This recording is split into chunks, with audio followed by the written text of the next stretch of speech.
Thanks for watching. Don't forget to like, comment, share and subscribe to Mufti Tariq Masood, famous scholar. کتنی خدمت کر کے چلا گیا وہ, اور یہ مسلمان لوگ کہتے ہیں کہ وہ جنت میں نہیں جائے گا. تو بھائی اس نے ایک بلب دے کر آپ پر احسان کیا اور آپ کو اس کا جنت میں, اس کا جہنم میں جاتے ہوئے ترس آ رہا ہے کیونکہ آپ کا محسن ہے.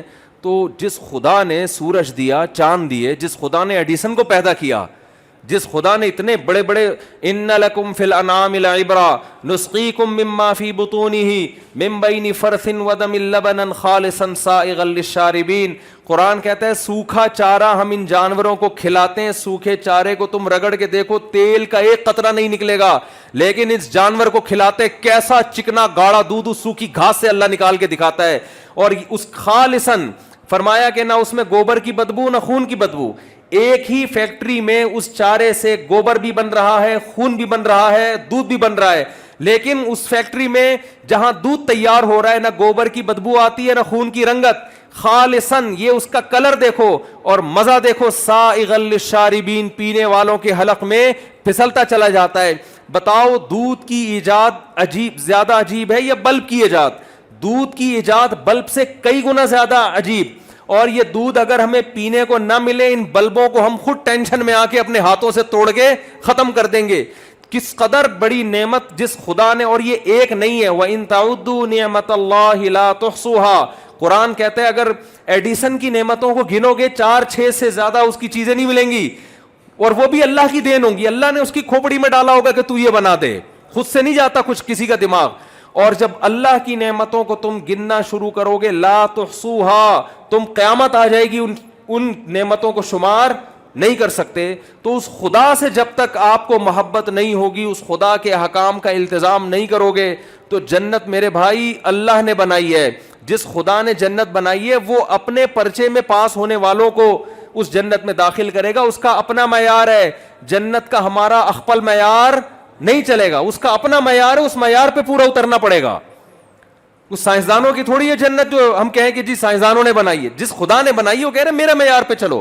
ایک چھوٹی سی بات کر کے اپنے بیان کو ختم کرتا ہوں. دیکھو آپ گھر سے باہر بہت اچھے ہیں دوستوں میں, باپ آپ کو اچھا جب کہے گا جب آپ باپ کے ساتھ اچھے ہو, دوست آپ کو اچھا جب کہے گا جب آپ دوست کے ساتھ اچھے ہو.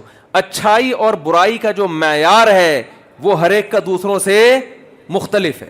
بیوی آپ کو اچھا جب کہے گی جب آپ, جو بیویاں میرا بیان نہیں سن رہی ان کی بات کر رہا ہوں, جو خواتین یعنی لوگوں کی جو بیویاں, آپ کا پتہ نہیں کتنی بیویاں مولوی صاحب نے رکھی ہوئی ہیں, تو لوگوں کی بات کر رہا ہوں کہ عورت اس شوہر کو اچھا کہے گی جو پوری توجہ کس کو دے, بیوی کو.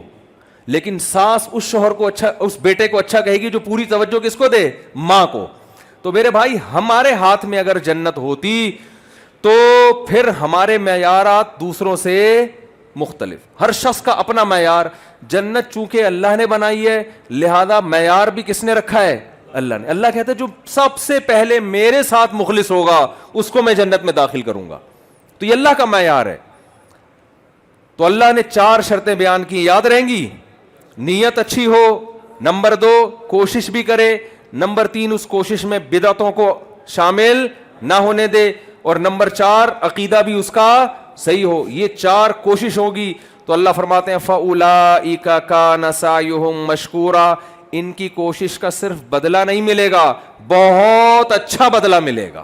مشکورہ کا یہ مطلب ہے, صرف بدلہ نہیں بلکہ جتنا کرو گے کم سے کم 10 گنا, اور اس سے زیادہ اللہ جس کے لیے چاہے بڑھا دے.